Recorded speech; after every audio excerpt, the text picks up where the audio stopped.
प्राय लोग कहते हैं कि मन चंचल है, मन पर भरोसा मत करो। कोई कहता है मन इतना चंचल है कि ध्यान नहीं कर सकता, शांति से बैठ नहीं सकता।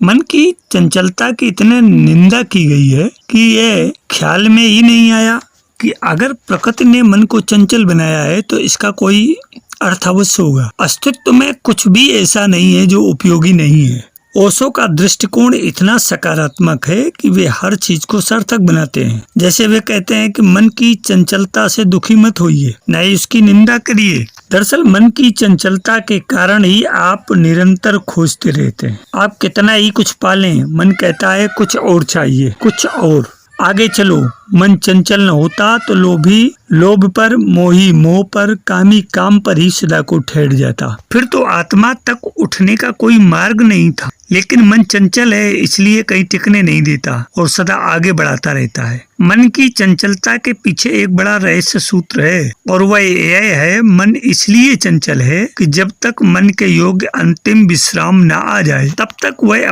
आपको चैन नहीं लेने देगा। जैसे नदी सागर में जाकर ही विश्राम लेती है, वैसे मन भी केवल आत्मा में जाकर ही अपनी चंचलता को छोड़ता है। इसलिए मन की चंचलता को भी कृपा जाने और उसका भी उपयोग करें। स्मरण रखें कि जहाँ मन स्थिर नहीं हुआ है वहाँ जरूर कोई गलती है। प्राण शक्ति और मन एक दूसरे के पूरक और आश्रित के रिश्ते में एक दूसरे के पूरक हैं। वे फूल और उसकी गंध या तिल और उसके तेल की तरह हैं। अगर एक का अस्तित्व समाप्त हो जाए तो दूसरा भी अस्तित्वहीन हो जाएगा। अगर मन और प्राण दोनों का अस्तित्व समाप्त हो जाए तो विचार उत्पन्न ही नहीं होंगे। दोनों के नष्ट होने पर जीव को मोक्ष प्राप्त होगा। प्राण मन से स्थूल है किंतु शरीर से सूक्ष्म है। मन 5 तन्मात्राओं के समुच्चय सात्विक सार से बनता है, जबकि प्राण 5 तन्मात्राओं के राजसिक सार के योग से बनता है। प्राणमय कोश ऊर्जा या प्राण शरीर, अन्नमय कोश भौतिक शरीर से अधिक सूक्ष्म है।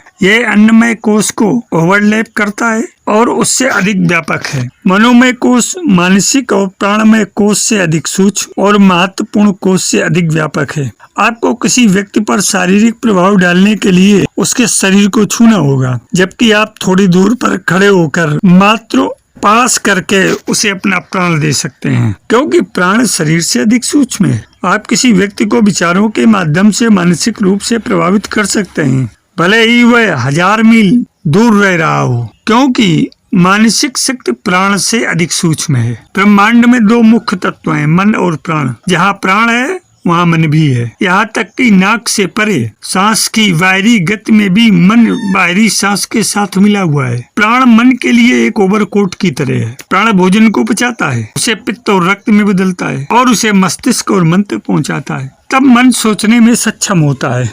मन का जीवन सूक्ष्म मानसिक प्राण के कंपन के माध्यम से बनाए रखा जाता है, जो विचारों के निर्माण को जन्म देता है। एकाग्रता और निरोध, अर्थात निरोध का अर्थ नियंत्रित अवस्था। मन की 2 अवस्थाएं हैं, स्पंदित अर्थात कंपित और निरोध मतलब नियंत्रित अवस्था। प्राण की 2 अवस्थाएं हैं। जब मन एकाग्र हो जाता है तो प्राण की स्पंदन अवस्था अपने आप आ जाती है। यदि मन को सच्चे सत्व गुण या शुद्धता से शुद्ध किया जाता है तो प्राण पूरे शरीर में स्वतंत्र रूप से वितरित होगा। भौतिक शरीर मन की बाह्य अभिव्यक्ति है। मन इस भौतिक शरीर का सूक्ष्म रूप है।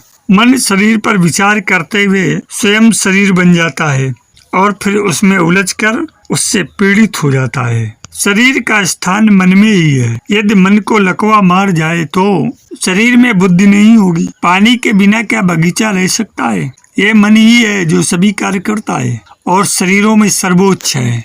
मानसिक क्रियाएं ही वास्तविक क्रियाएं हैं। मन लिंग शरीर अर्थात मानसिक शरीर में बहुत तेजी से सभी कार्य करता है और उसके कारण उतार चढ़ाव करता है। हालांकि स्थूल शरीर कुछ भी नहीं जानता और निष्क्रिय है। यदि ये स्थूल शरीर विलीन हो जाए तो मन बहुत जल्दी अपनी पसंद का नया शरीर धारण कर लेगा। भौतिक शरीर का एक सांचा है जो मन द्वारा अपने आनंद के लिए, अपनी ऊर्जा के प्रवाह के लिए और इस प्रकार ज्ञान के 5 मार्गों या चैनलों, 5 ज्ञानेंद्रियों, ज्ञान या धारणा के अंगों के माध्यम से इस दुनिया के विभिन्न अनुभवों को प्राप्त करने के लिए बनाया गया है। मन की क्रियाएं ही वास्तव में क्रियाएं हैं, शरीर की नहीं।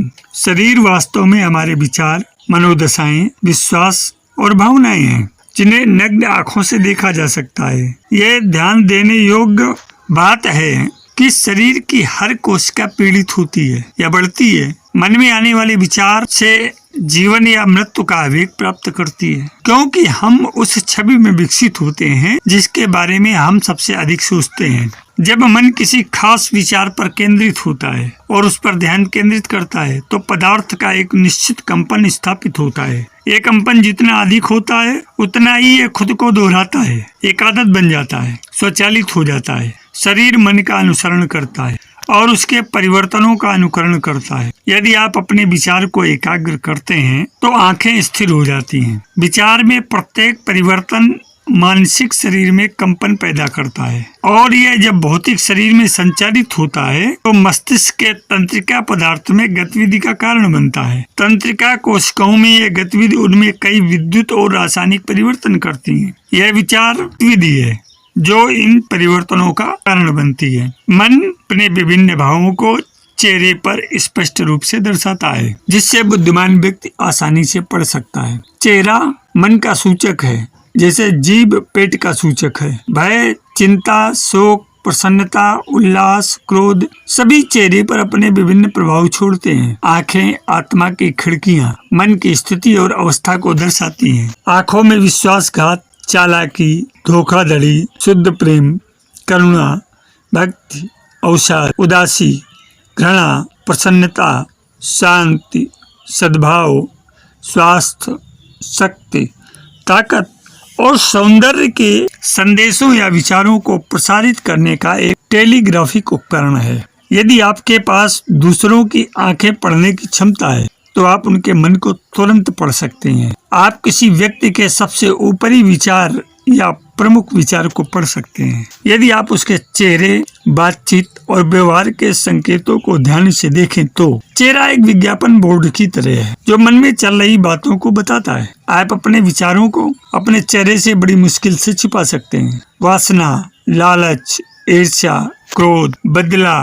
घृणा आदि के विचार एक साथ चेहरे पर बहुत गहरी छाप छोड़ते हैं, जो मन में चल रही हर बात को दर्ज करने का एक विश्वसनीय रिकॉर्ड और संवेदनशील उपकरण है। चेहरा एक चमकीला दर्पण है जो किसी भी समय मन की प्रकृति और उसमें चल रही बातों को दर्शाता है। जो व्यक्ति यह सोचता है कि वह अपने विचारों को छिपा सकता है वह अव्वल दर्जे का मूर्ख है। वह एक शुतुरमुर्ग की तरह है जो शिकारियों द्वारा पीछा किए जाने पर रेत में अपना सिर छिपा लेता है, यह सोचकर कि उसे कोई नहीं देख सकता। मन शरीर से घनिष्ठ रूप से जुड़ा हुआ है। मन शरीर पर कार्य करता है और शरीर मन पर प्रतिक्रिया करता है। शुद्ध स्वस्थ मन का अर्थ है स्वस्थ शरीर। मन में दुख शरीर को कमजोर करता है, शरीर भी मन को प्रभावित करता है और यदि शरीर मजबूत और स्वस्थ है तो मन भी स्वस्थ और मजबूत हो जाता है। यदि शरीर बीमार है तो मन भी बीमार हो जाता है। पेट में दर्द मन में अवसाद पैदा करता है। शरीर को प्रभावित करने वाली बीमारियों का मुख्य कारण नकारात्मक विचार है। आप अपने मन में जो भी रखते हैं वह भौतिक शरीर में उत्पन्न होता है। किसी दूसरे व्यक्ति के प्रति कोई भी बुरी भावना या कड़वाहट तुरंत शरीर को प्रभावित करेगी और शरीर में किसी तरह की बीमारी पैदा करेगी। तीव्र जुनून, घृणा, लंबे समय से चली आ रही कट ईर्ष्या, क्षयकारी चिंता और गुस्से के दौरे वास्तव में शरीर की कोशिकाओं को नष्ट करते हैं और हृदय, यकृत, गुर्दे, तिल्ली और पेट की बीमारियों को जन्म देते हैं। गुस्से के हिंसक दौरे मस्तिष्क की कोशिकाओं को गंभीर नुकसान पहुंचाते हैं, रक्त में जहरीले रसायन फेंकते हैं, सामान्य सदमे और अवसाद पैदा करते हैं और पाचन नली में गैस्ट्रिक जूस, पित्त और अन्य पाचक रसों के स्राव को दबाते हैं।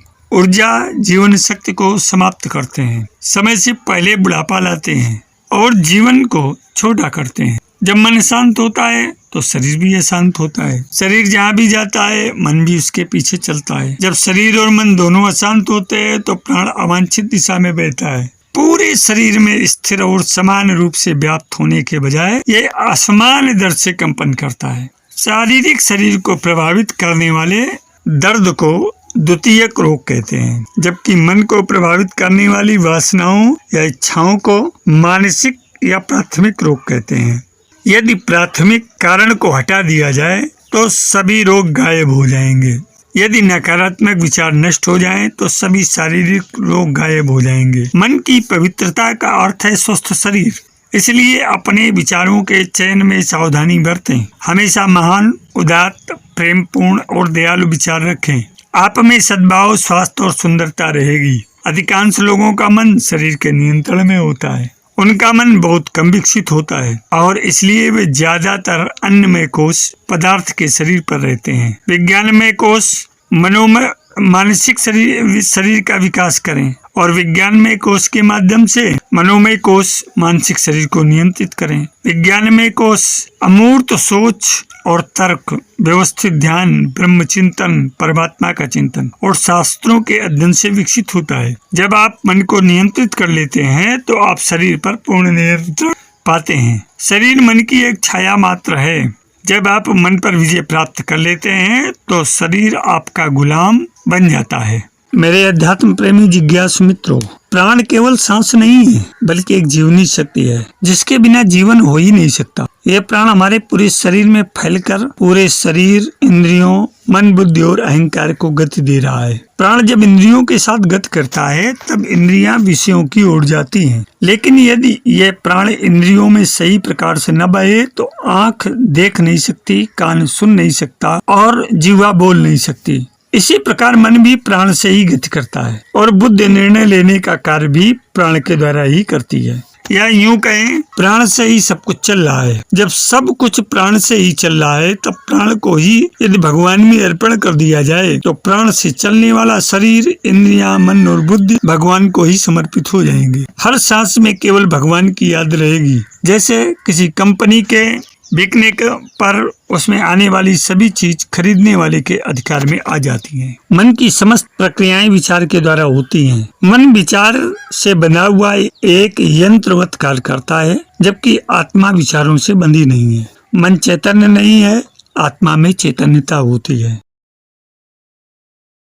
समय से रहित है, जबकि मन दिक् एवं काल से बंधा है। आत्मा पृष्ठभूमि है, आत्मा दिक् काल दिशाओं एवं जो मन को एक आधार तल प्रदान करती है। जब मन नहीं, फिर भी यह पृष्ठभूमि बनी रहेगी। मन की चंचलता के पीछे एक रहस्य यह है कि मन तब तक चंचल रहता है जब तक कि उसे आत्मा में जाकर अंतिम विश्राम न मिल जाए। प्राण को जब ये लगता है कि यह शरीर जीर्ण शीर्ण हो गया है और उसके रहने लायक नहीं रहा, प्राण उस शरीर का साथ छोड़ देता है। लेकिन अपने जाने के साथ ही शरीर में रहने वाला ये प्राण अपने साथ उस शरीर में स्थित जीवात्मा को भी ले जाता है। प्राण के द्वारा ही जीवात्मा एक शरीर से दूसरे शरीर में गति करता है। जीवात्मा का अर्थ है चित्त में पड़े संस्कार व इंद्रिय, मन और बुद्धि की शक्ति। अतः मरने के बाद शरीर से प्राण और जीवात्मा दोनों जाते हैं, क्योंकि दोनों अलग होते हुए भी आपस में जुड़े होते हैं।